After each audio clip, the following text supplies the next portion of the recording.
citoyens, formez vos bataillons, marchons, marchons, qu'un sang impur abreuve nos sillons.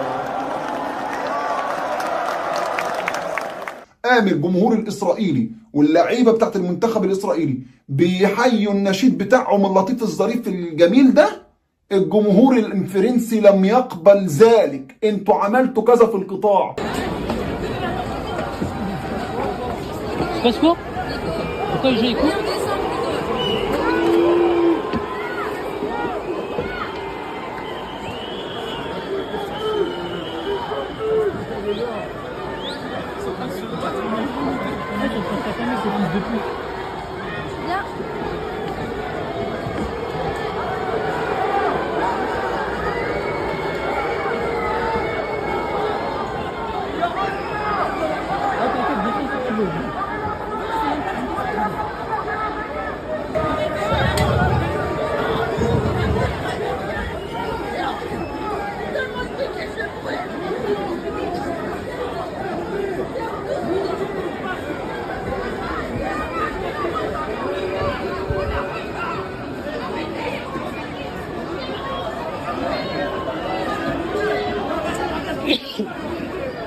Là, en plein milieu, là. Ouais, c'est ouf. C'est quoi, c'est les hooligans qui sont allés taper du bleu? Ah, je pense. Hein. Mais il y avait encore des gens qui rentraient après le coup d'envoi. Hein. Stop, ça va.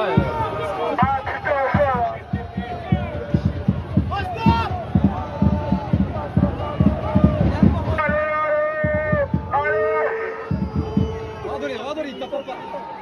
Oh, il tape des gens qui sont par terre.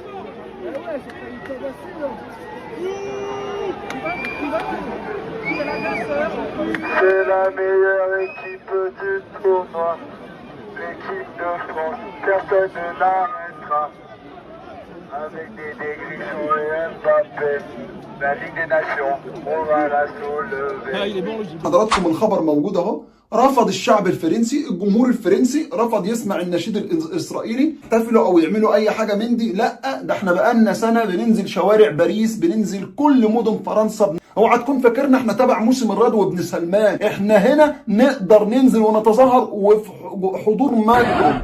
انتشرت له ايضا هذه الصوره في بدايه المباراه، كان فرحا يصفق أيضا، وكان معه السفير الإسرائيلي في فرنسا وماكرون أيضا. الجو بارد كما تلاحظون، يرتدي جاكيت لأن الجو بارد، ولكن الأحداث كانت ساخنة جدا في المباراة. هناك قرارات من الشرطة الفرنسية بمنع رفع العلم الفلسطيني، ولكن أحد الأشخاص رفع العلم الفلسطيني، وعلى ما يبدو ماكرون شاهده. انظروا يا أخوان، يرفع العلم.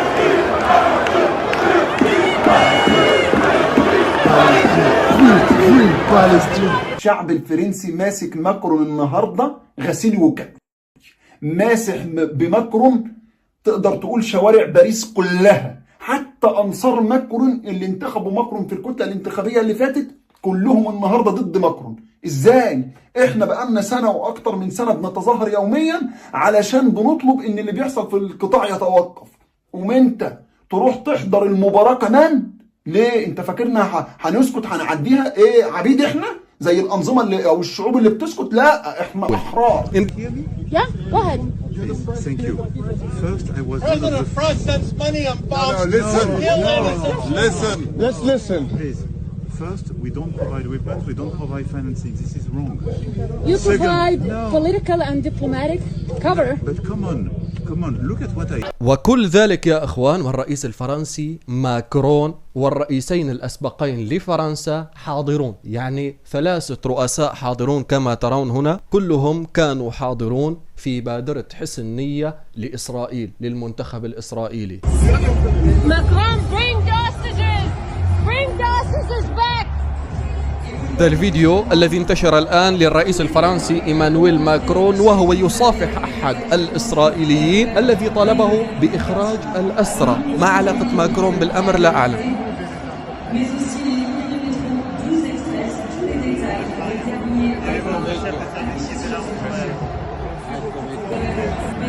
كان مبتسم، قال له عن الأسرى فتأثر الرئيس الفرنسي إيمانويل ماكرون بهذا الشكل وقال له باللغة الفرنسية يعني سنعمل على ذلك. وبعد أن انتهت اللقاءات الودية والمطالبات من الرئيس الفرنسي إيمانويل ماكرون حصل هذا الشيء أمامه. المشجعين الإسرائيليين بين بعضهم دخل الفرنسيين ماذا يحدث. يا جماعة قلنا لحضراتكم لما حصل اللي حصل لجمهور نادي مكابي تل أبيب في أمستردام، قلنا ان الاماكن الامن الان للجيش الاسرائيلي، لمنتخب اسرائيل، للجماهير الاسرائيليه، لكل الانديه الاسرائيليه ومشجعيها، عايز تلعب بامن وامان ومحدش يتعرض لك. الموضوع ما بقاش اوروبا الان الشعوب مش طايقه تشوف اي حد من الكيان. عايز تلعب بامن وامان، روح السعوديه، الرياض، اعمل زي الحاخام يوسف. انا رسالة للشعب الاسرائيلي ان ما عندنا مشكله معكم، نتمنى انكم تصير علاقات، ان نروح انتم تجون نعمل بزنس، وروح السعوديه والرياض وارقص وتمرقع واعمل اللي تعمله، ما حدش هيجي ناحيتك طالما انت اسرائيلي، طالما بتشجع المنتخب الاسرائيلي.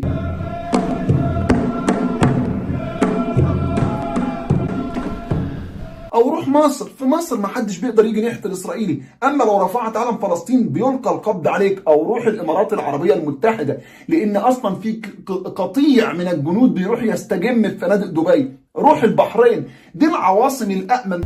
Yo, MBS, we're here and now. This is where it's happening. This is the future of the world, people. Wake up, this is where it's happening. مش هقول المغرب رغم انها مطبعه، لكن الشعب المغربي حر، غير للاسف الشديد الشعوب اللي ساكته حتى الان مقيده اللي انا ذكرتها لحضراتكم. הארץ ישראל מניל לפרט. הארץ ישראל.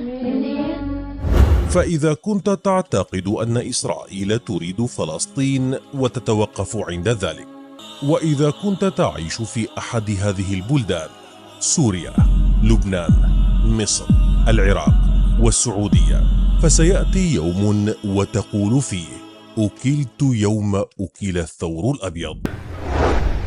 إيش القصد من هالكلام؟ إيش الهدف؟ تخوفنا أو نيأس؟ لا، الهدف ما هو؟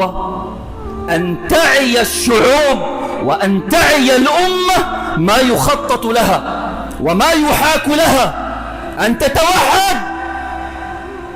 العدو معروف،